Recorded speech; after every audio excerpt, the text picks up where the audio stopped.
I've been caught, but I'm keeping on check.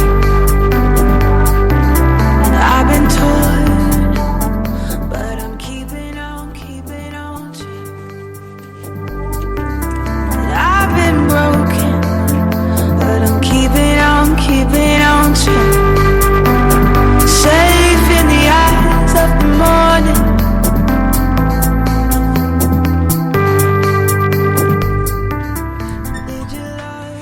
Good evening. You're on Equal Footing. I'm Dove Tusman. I'm joined here this evening by Sammy Schwartz and Rabbi Yarden Blumstein. We're going to tackle the difficult subject of teen suicide this evening. The title of the show is Invisible Agony, Preventing Teen Suicide. I want to introduce my special guests. Sammy Schwartz is on the line from Illinois. Sammy is a survivor of self-harm and suicidal ideations. She's a 20-year-old student, friend, and sister. Her life mission is to help struggling teenagers care for their mental health and develop greater self-worth. Sammy is studying at Goucher College, where she plans to major in psychology and become a therapist so she can help others through the darkness in the way she was helped. Welcome, Sammy.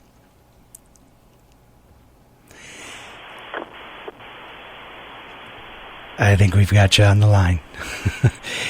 We're also joined by Rabbi Yarden Blumstein, and Rabbi Yarden is the teen director and mentor at Friendship Circle and You Matter, organizations that foster awareness around teen mental health and empower teens to support one another. Rabbi Blumstein also leads workshops in the Detroit metro area, training teens and adults on the Safe Talk methodology, which stands for Suicide Alertness for Everyone. And he has been developing a community-wide support network in his area. Rabbi Blumstein lives in Michigan with his wife Bela, 6 kids, and with God's help, a 7th child on the way. Rabbi Blumstein holds 2 rabbinical degrees, including a doctorate in Jewish law. Sammy, Rabbi Yarden, welcome. Hopefully Thank you very much for having me. Yeah, I appreciate you guys making yourself vulnerable tonight. I'll join you in that. This is a topic that's very close to home for me.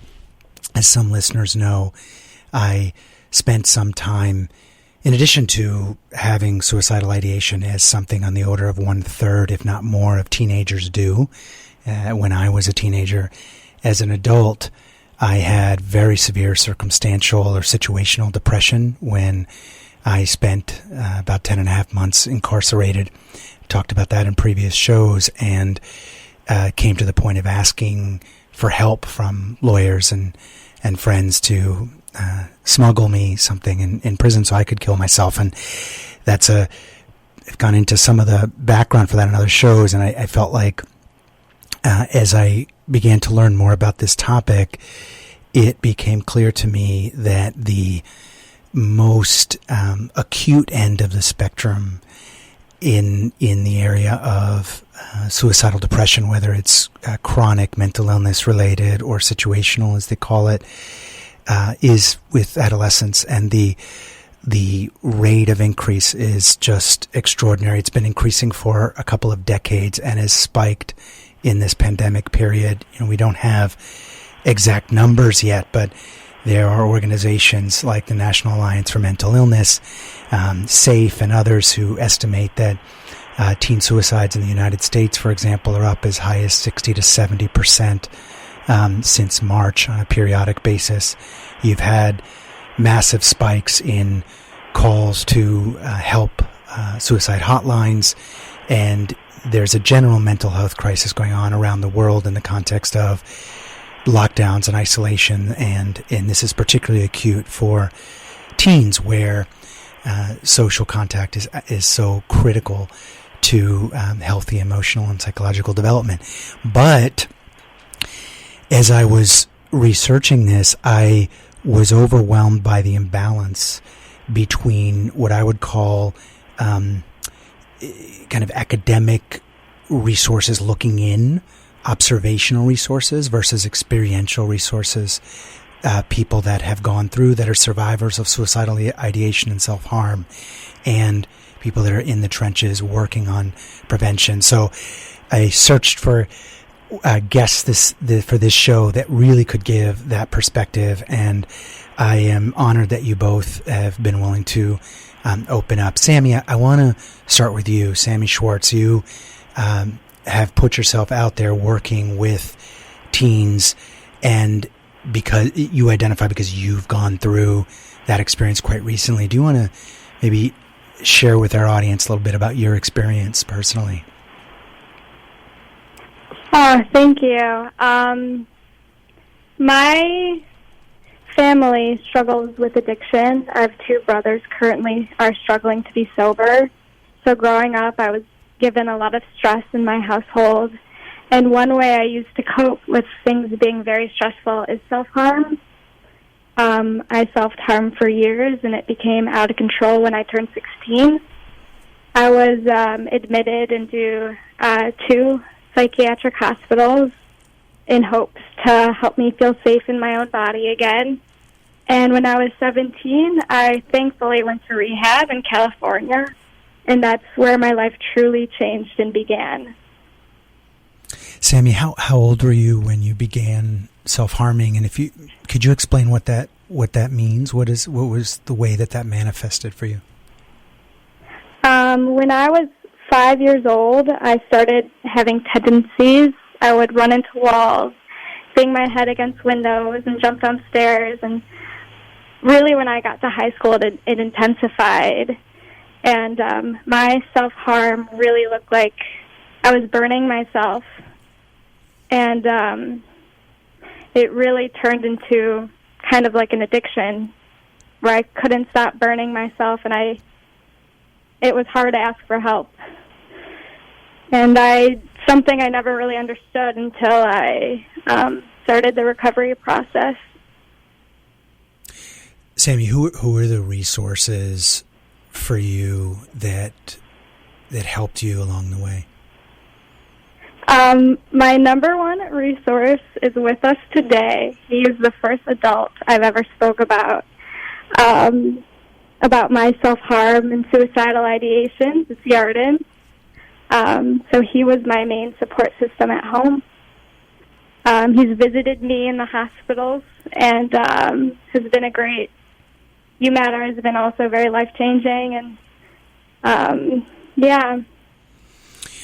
Yarden, one of the things that's been surprising to me in my journey learning about this topic and as a father is that, as Sammy just illustrated, often it isn't a parent that is the most effective resource in preventing a suicidal act, and those resources can come often from a parent on recommendation, but sometimes children, particularly teens, feel more comfortable speaking to others, whether they're peers or adults. And obviously that's something that manifested in your relationship with Sammy. Can you speak to that? How as parents do we navigate that? That's such a great point. And really, it's an honor to be here. When you look at some of the therapeutic tools that leads towards a child, and specifically a teen during their developmental years, like through high school, really mid-middle school into early college, some will argue that the greatest anchor or resource is having a trusted adult. Whether you'll say that's the greatest or one of the top, but there's such a value in having someone that a teen can trust and rely upon and call upon if they need. And whether they call them or not, the very fact that they have such a person is already such an anchor. Dr. Gregory Jantz and others that focus on teen suicide and prevention talk about knowing the difference or recognizing the difference between discernment and rescue. And as parents, we often feel like we own the physical well-being of our children, certainly legally in this country until they're 18, we do. But understanding that we don't own the emotional and psychological life, and that in fact there's instead of being a rescuer, we need to first be a discerner and just understanding what's going on without judgment. That is so hard for so many of us as parents. I want to come back, Sammy, to you, and from a teen or post-teen perspective in a moment. From a parent perspective, you're about to be, God willing, the father of 7 beautiful children. How do you get out of the feeling of ownership for your child's well-being, of needing to be the rescuer, versus just allowing yourself to release and be a friend or someone who is the discerner? That's a really tough and great question. First of all, that question almost implies that I'm doing a perfect job with my kids, which would be completely inaccurate. I think children are, especially our children, are the best at pushing our buttons. And there's a lot of education that children do to their parents, and because of all of that, there's a certain ability that a non-parent has at seeing a different perspective than parents have by being caught up in the family unit. Right. And in no way is a parent unimportant. Parents are super important. There's a lot of things that only parents can do. But having someone on the outside once in a while give a peek in and be a support offers something that sometimes within the normal storm of life or the typical storm of life, parents can sometimes be less than ready to discern, so to speak. Part of, I think, the release, at least in my life, is understanding that we're never going to be a perfect parent. I often feel like I'm a 1 out of 10. So it's that's a natural feeling. We're on equal footing. I'm Dove Tusman. I'm joined by Sammy Schwartz, who is a survivor of self-harm and suicidal ideation, Rabbi Yarden Blumstein, who focuses on creating support networks amongst both teens and adults aimed at mental health and self-care and suicide prevention. Our topic tonight is Invisible Agony, Preventing Teen Suicide.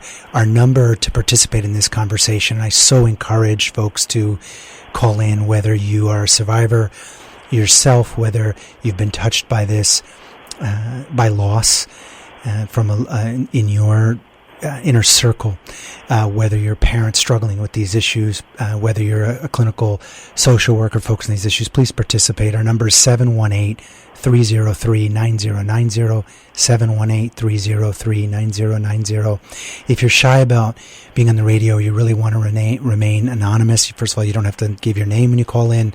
You can also text a question or comment to 917-428-4062. That's 917-428-4062 to text in a question or comment for Sammy Schwartz and Rabbi Yarden Blumstein.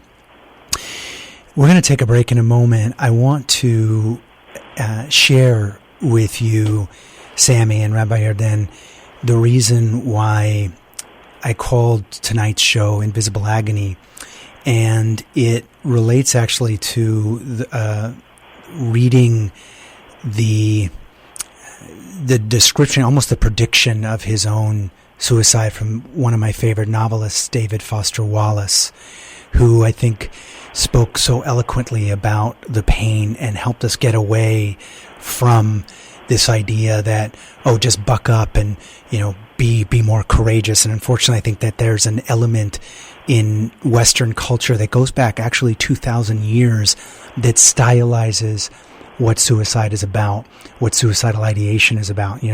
Going back to Seneca the Younger, who is a stoical philosopher about 2,000 years ago in Rome, said sometimes even to live is an act of courage.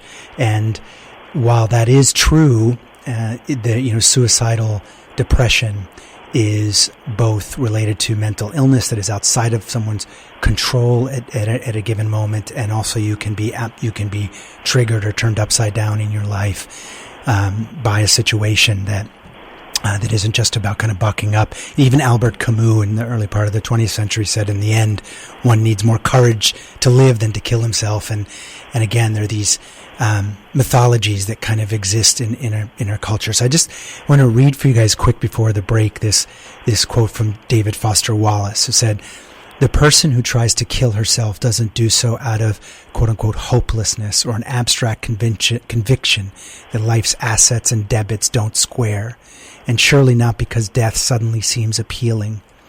The person in whom its invisible agony reaches a certain unendurable level will kill herself the same way as a trapped person will eventually jump from the window of a burning high-rise. It's painful. I've read that quote like in preparation for the show probably half a dozen times, and it's painful each time I read it. So I'd like to get your reaction to that sense of being trapped, the invisible agony, and the issue of being seen or not seen. We're going to take a quick break. We'll be back on equal footing with our guests, Sammy Schwartz and Rabbi Yarden Blumstein.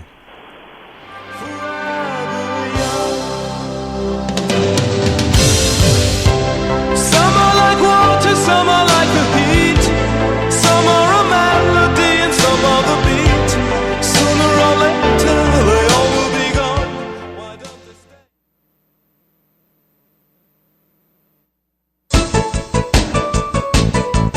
Equal Footing with Dove Tusman is sponsored by MDCS Dermatology, your experts in skincare. With 2 Manhattan locations and 4 offices in Long Island, including Plainview and Commack, the dermatologists and skincare surgeons at MDCS are proud to be affiliated with the Albert Einstein College of Medicine and New York Presbyterian Hospital. So schedule your next skin exam in one of MDCS's convenient New York area locations. To make an appointment, go to www.mdcs.live or call 212-661-DERM. That's 212-661-3376. You can even schedule a virtual video visit with MDCS's board-certified dermatologists from the comfort and safety of your own home. So go to www.mdcs.live or call 212-661-3376. And don't forget to mention Equal Footing for 15% off all cosmetic procedures. I've been caught, but I'm keeping on check. And I've been told. All right, you're back on Equal Footing. I'm Dove Tusman. I'm here with my guests, Sammy Schwartz and Rabbi Yarden Blumstein, talking about the invisible agony of suicidal depression amongst teens and prevention. We left before the break with the quote from the novelist David Foster Wallace, who took his own life, about being trapped between the terror of the flames of life and the terror of taking one's life. Is that, Sammy, in your experience, an accurate way for us to understand what's going on when someone is contemplating taking their own life? That really resonates with me on a very personal level. A lot of moments when I was deep into my suicidal ideations, sometimes I would say, I want to kill myself, but I don't want to die. And there's a very fine line that follows, so that being terrified in your own body really resonates with me. Yeah, I think there's, like, I was trying to burst this mythology a little bit around that, you know, if you kill yourself, you're taking a less courageous path. And I think when we say that to people, or when society takes that view, we mean the best, but it's not always helpful, as I understand it. It doesn't really get at the pain. Is that correct? I mean, feel free to contradict me, Sammy. What feels helpful when someone's going through suicidal ideation? It's very hard to help someone who doesn't want to be helped.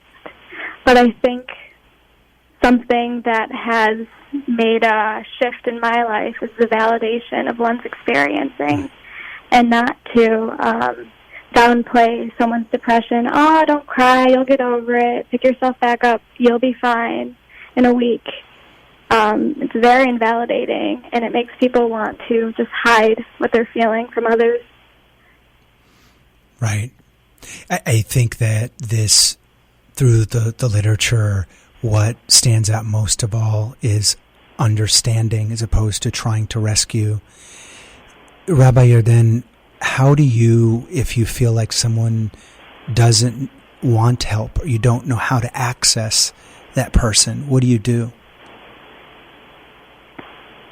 That's a great question on so many different levels.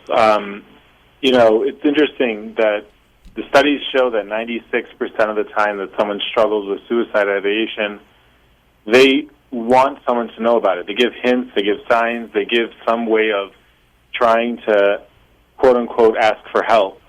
There is a 4% that's not.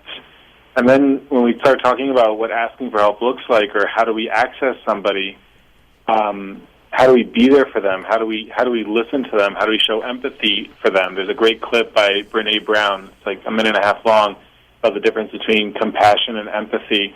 And, that's part of our part. How do we reach out to somebody in a way that we can be there for them on their terms?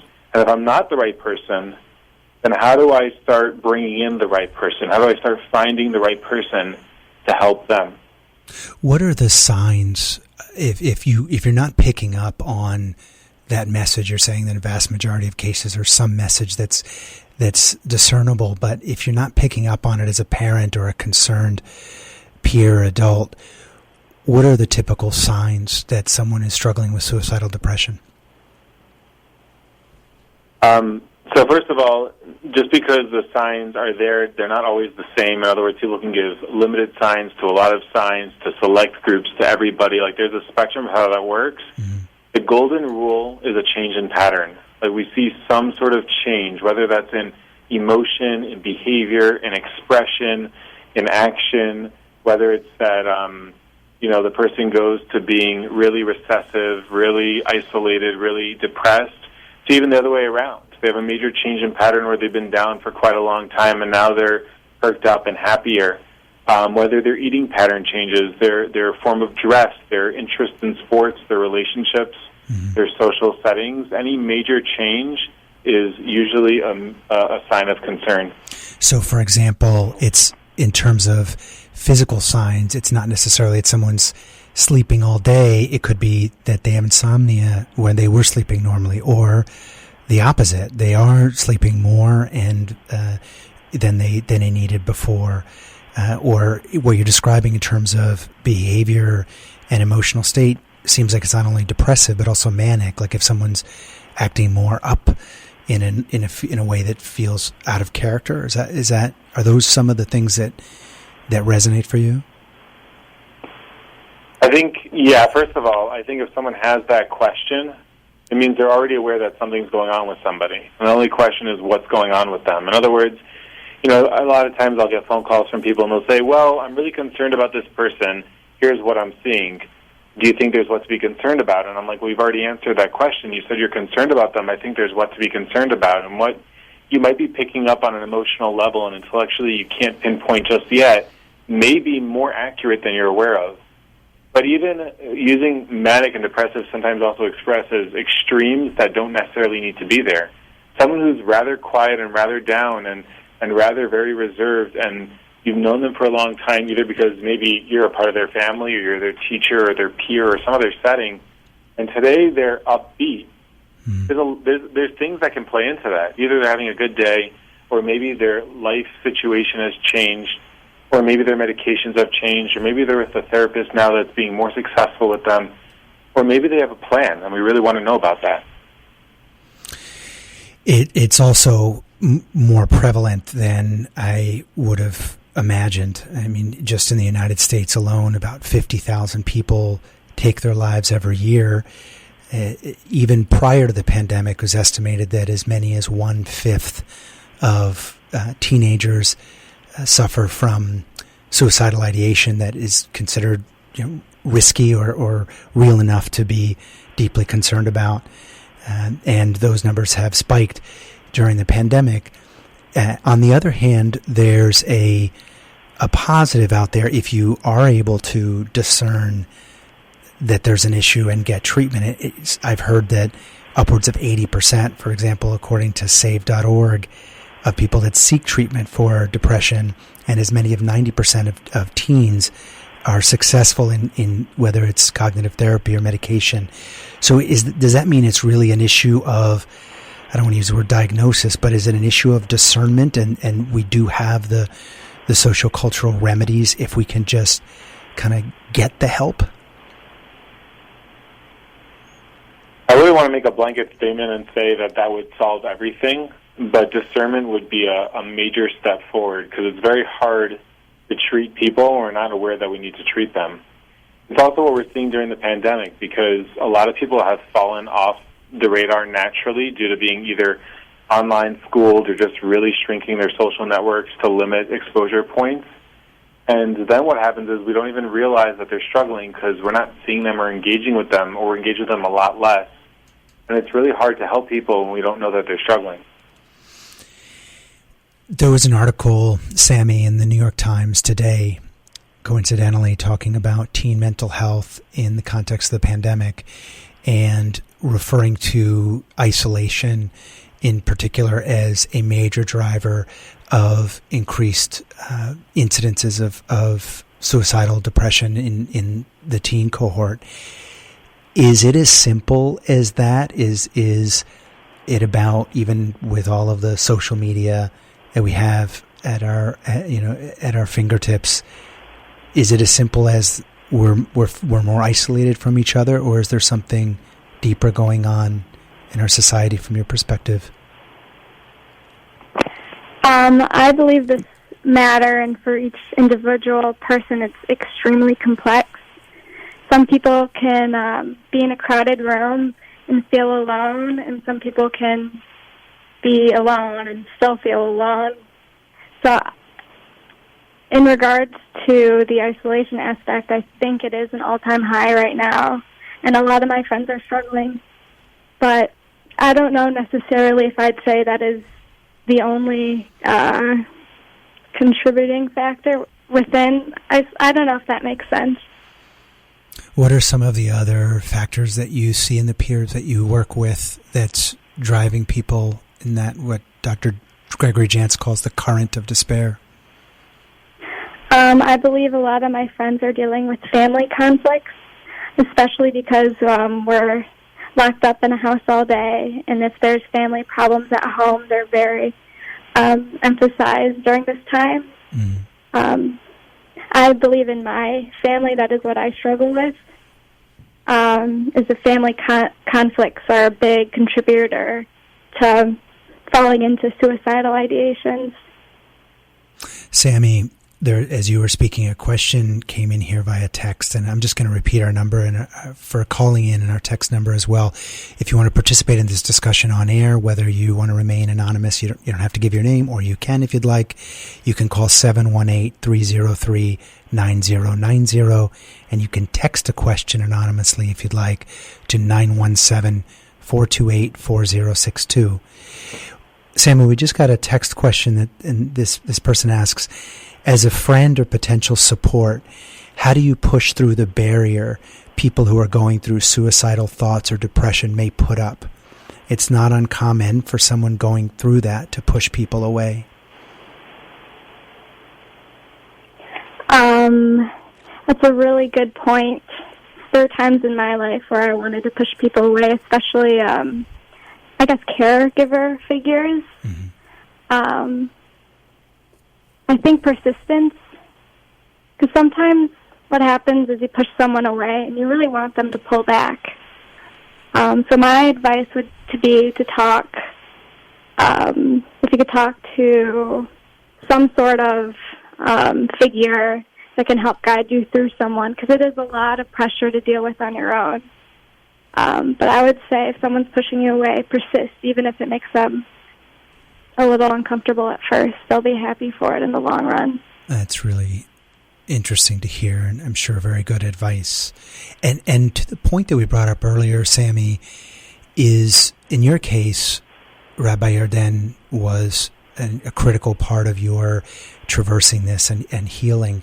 Is your experience that adults in general are more effective with the teens that you work with, or peers are more effective in discerning what's going on and providing support? I believe there's a balance. I know some of my friends truly find such comfort when realizing they're not alone when they're struggling, and they've had the same thoughts as them too. In my case, I found my comfort through adult and caregiver figures. So I think there's a balance, and I really think that there needs to be a bridge between peers and caregivers, because again, it's a lot of pressure to put on one teenager to try to, I guess, quote, solve the issue by themselves. And Rabbi Yarden, do you explicitly seek out kind of a web of support for the teens that you work with amongst their peers, or do you not want to kind of get up in their business and let the person you're working with signal that it's okay for you to contact peers? There's actually, we talk about, there's so many articles and books on the idea of a wraparound approach, and just one of them that comes to mind, it's called It Takes a Family. There's so many natural resources in people's lives, and as we can access those resources and as we can connect that resource wheel, we can strengthen the person's already existing resources. So if there are peers that person is turning to, then connecting them is great because we can build a support front. Obviously, working with the parents, working with the therapist, working with whatever other supports are there, it empowers everybody more, puts everybody on the same page and heading towards solution, which is ultimately really the goal. That's such a challenge and so important. I think sometimes as parents we feel isolated. There are a lot of parents who describe in the recovery process and very sadly also after the loss of a child that they felt like out of the loop. You hear this all the time. And so figuring out how to be in the loop in a way that is non-threatening is important. I think it brings us back to that issue also of discernment and understanding versus rescue and ownership. We're going to take another break. We're here on Equal Footing with Sammy Schwartz, a survivor of self-harm and suicidal ideation. It's great courage in being with us tonight. And Rabbi Yarden Blumstein, who works with teens and adults creating support to drive suicide prevention. You're on Equal Footing. We'll be right back.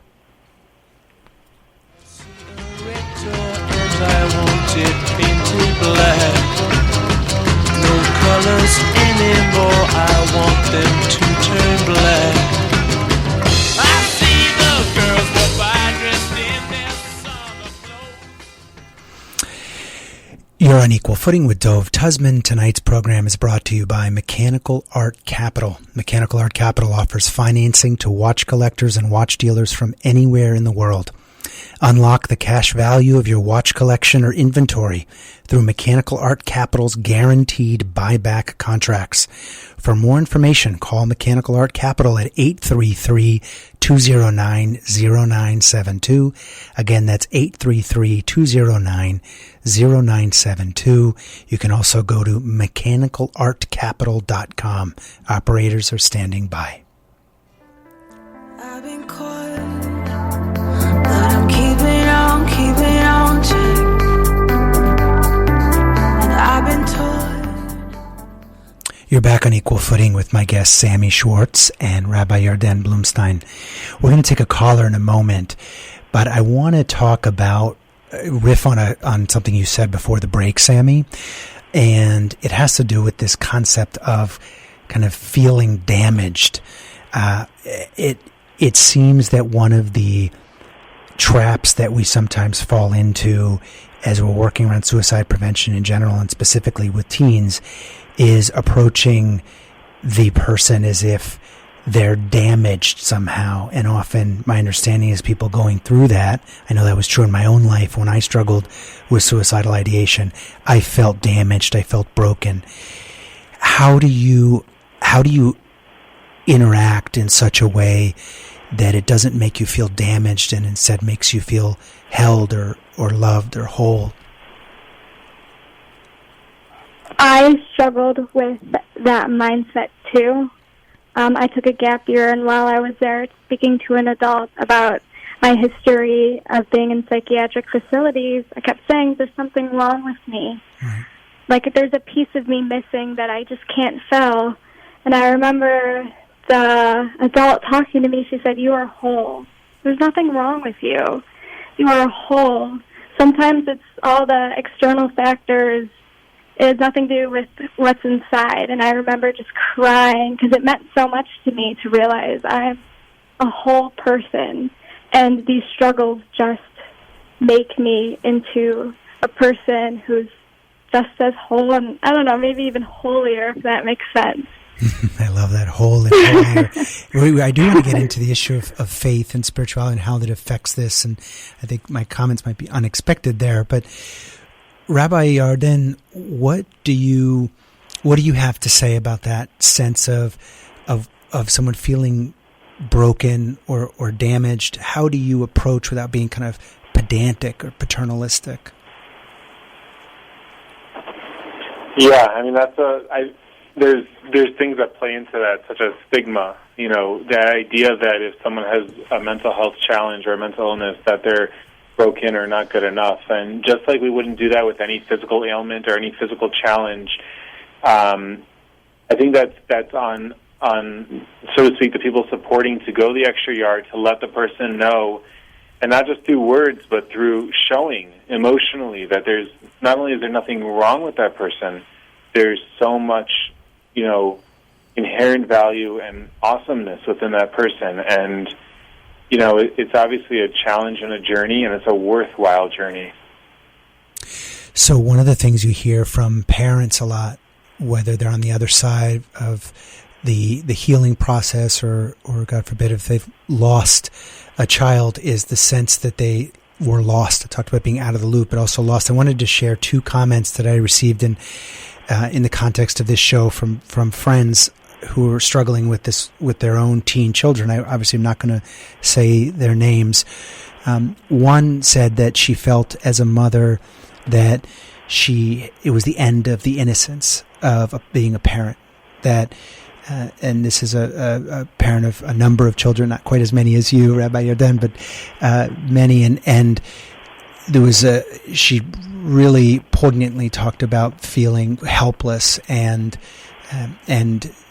feeling like she was, like I said, like the end of the innocence. Another friend who's of a father who dealt with this issue at home also said he never felt so lost and so useless when the life of his son was in the balance. And we sometimes forget the need for mental health care for parents and caregivers, that in order to provide the support for someone going through suicidal ideation or depression, you yourself may need to seek out care. Is that accurate, Rabbi Yarden, or am I overstating that?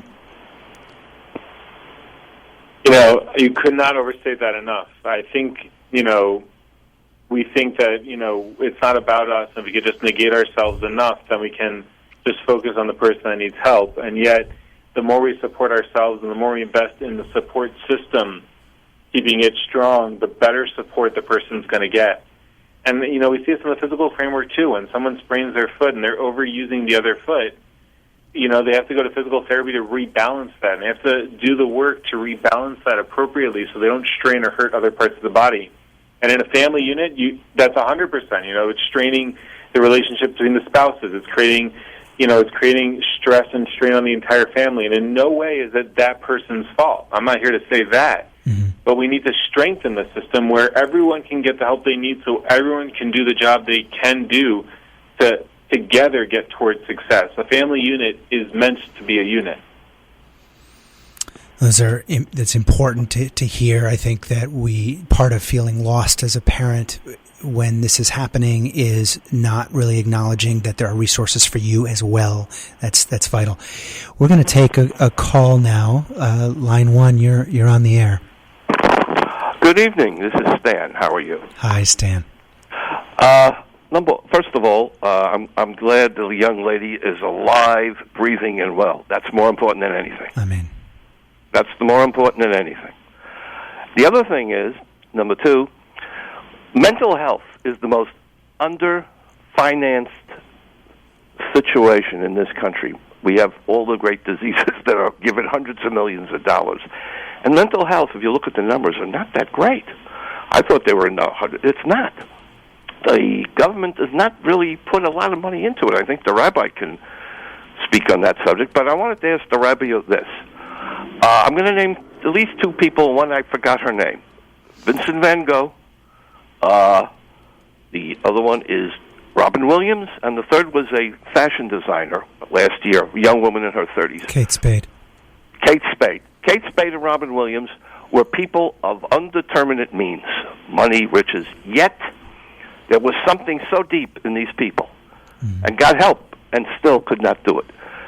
Still couldn't do it. Vincent van Gogh was never diagnosed. It was the 19th century. But these two people had unbelievable means, and still the hurt was so deep that nobody stopped them. They couldn't know, and they killed themselves. The question I'm asking you is, and maybe you know as a rabbi, you've talked to mental health companies and so doctors. Is it possible that there is a chemical imbalance in the brain? Rabbi, I think that question is for you. Yeah. So first of all, great question. Well displayed there. Is it possible? There's definitely such a possibility.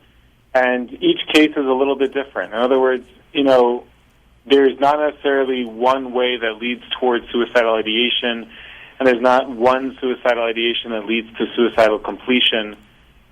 Just to give you one study, women attempt 11 times more than men, and yet men complete more than women. There's a lot of pieces that come into this puzzle, and one of them potentially is chemical imbalance, and that's also why there's the field of psychiatry. I want to riff a little bit on Stan's question. I appreciate that, because often there's a confusion around the meaning between chronic depression or mental illness and situational depression, or what's sometimes called triggered suicidal ideation. Rabbi Yarden, do you want to speak to that difference? Is there a difference, or is that a false dichotomy? So there's definitely such a difference, and they show up in different ways. And actually, as the show's focus is on teens, a lot of times, because we don't necessarily have the context, we don't necessarily have that long-term history to deal with, as a lot of times is the first time it may be coming to the fore. In certain cases, we do have that history. In other cases, we don't. So a lot of times it looks situational in the teen framework. Mm-hmm. And also, at times, those things can play together, where there is a chronic framework and there is a situational framework. Is COVID causing an increase in suicide, or is that a situational component that's straining a current a current setting where people had chronic struggles? And both are true. Both are true in their own sense. It doesn't change the current impact right now. In other words, regardless of how the person got here right now, the ultimate goal is, how do I keep them safe right now? Sammy, I understand that you grew up in a somewhat religious framework, and this show is not a Jewish show. However, the three of us on the phone here are Jewish and come from different contexts of religiosity, let's call it. Many of our listeners qualify as faith-oriented from different faiths.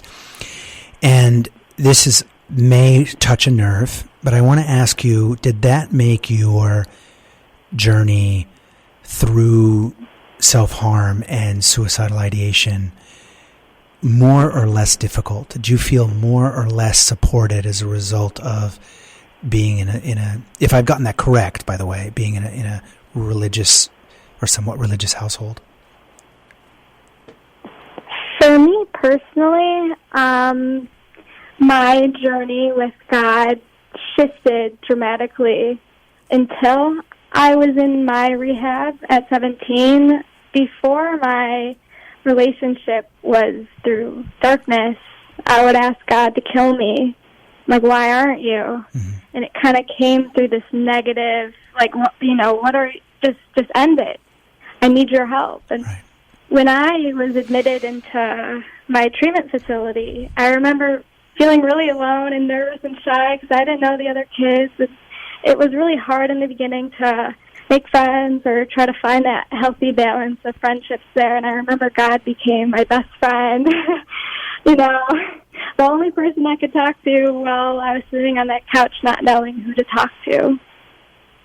We just got a text comment on this as simultaneous to your very raw and open sharing, Sammy, that basically, I'm going to edit this a little bit for content, but that it's not allowed, that the problem is that it's not allowed in a religious framework.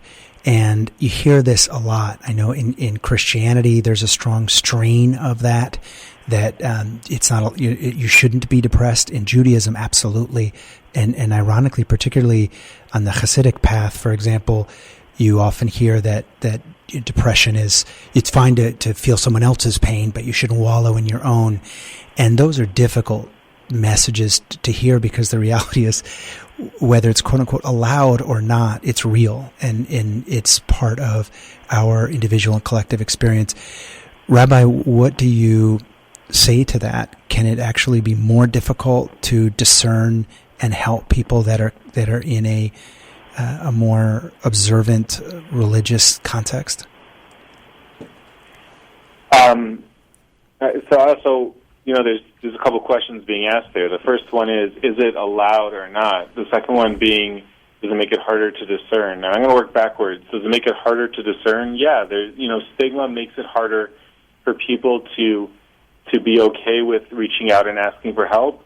Stigma makes it harder for people to give any form of invitation. That's 833-859-1933. Operators are standing by. I've been caught, but I'm keeping on check. And I've been told. Hi, you're back on Equal Footing. I'm Dove Tusman. We're here talking about preventing teen suicide with my guests, Sammy Schwartz and Rabbi Yarden Blumstein. We had a text question come in during the break, which I'm going to direct, I think, at both of you. Let's start with you, Rabbi. As a teen, is there a physiological condition that will eventually go away as the body changes, and the suicidal ideation will therefore probably go away as well? I'm assuming this question is being asked without doing anything. In other words, if I just kind of continue forward and stay strong, and if nothing happens, will this naturally go away? The answer is it's possible. And really referring back to the physical framework, if someone sprains their wrist or sprains their ankle or even breaks a bone, is it possible to heal on its own? It's possible, but that's a lot to kind of gamble. And with the stakes at play here, why not get the best help? And just if someone breaks a bone, that can be this could heal naturally. Hopefully they're going to bring in a doctor, and hopefully they're going to do the right work to see how to best make that heal and help them get stronger through the process. And also, as a teen, entering the framework, they don't know what that turbulence is going to look like. Will this get more intense before it starts easing up? And again, if it's a chemical imbalance, medication can help, therapy is going to help, and none of these things are, good friendship support, being genuine, bringing family into the picture, exercise, sleep. The list is long. These things aren't going to hurt. They only have the potential to help. Sammy, it's an interesting question. You're post-teen, you're 20, you're on the other side of this, you're in recovery. Do you feel, at a very personal level, that there have been physiological changes, psychological changes in your maturation that have kind of affected this issue beyond the network of support that you've gotten? I think that for me, I could best answer this question in terms of self-harm, and how I guess maybe in some way grew out of it or grew from it into a different slate. I don't know. I think that I use self-harm as a coping skill to survive. And self-harm is a coping skill, and people don't self-harm for no reason.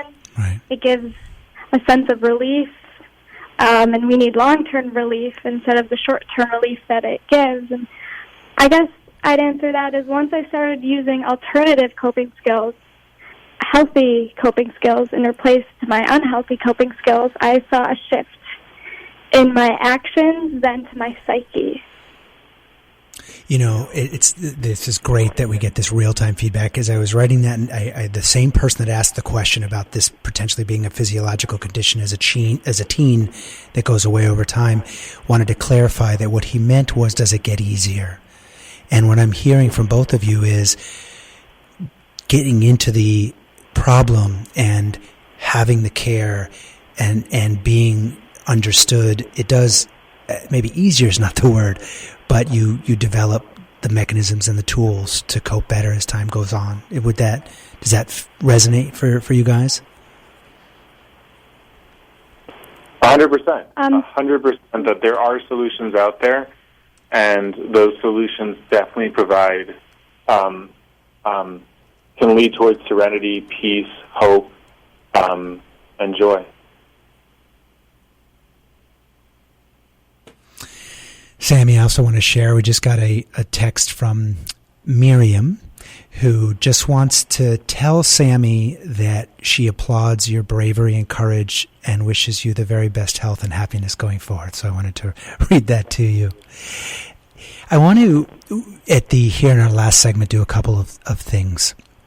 Number one is, and this subject being so sensitive, it may be particularly difficult, ask you to take a devil's advocacy position and, in a sense, look at the issue of prevention of teen suicide from a different perspective, maybe one you've heard, one that worked for someone else but explicitly does not work in your experience but has for others, because every person's journey through this is unique. I remember when I was at the apogee of my struggle with suicidal thoughts and planning, there were many people that were trying to help me, and very few I was letting in. And there was one rabbi who was visiting me at the time who had absolutely no background in this specific issue, but decided that if he could just create a connective tissue for me that was practical, that I would stick around. So he would say, I don't need anything from you other than to be here when I come back in X days, 3 days, 4 days, whatever it would be. And that's all I need from you. If you are completely depressed between now and then, if you want to kill yourself between now and then, if you don't sleep between now and then, that's awful, but I'll accept it. The only thing I need from you is to be here next time I'm here.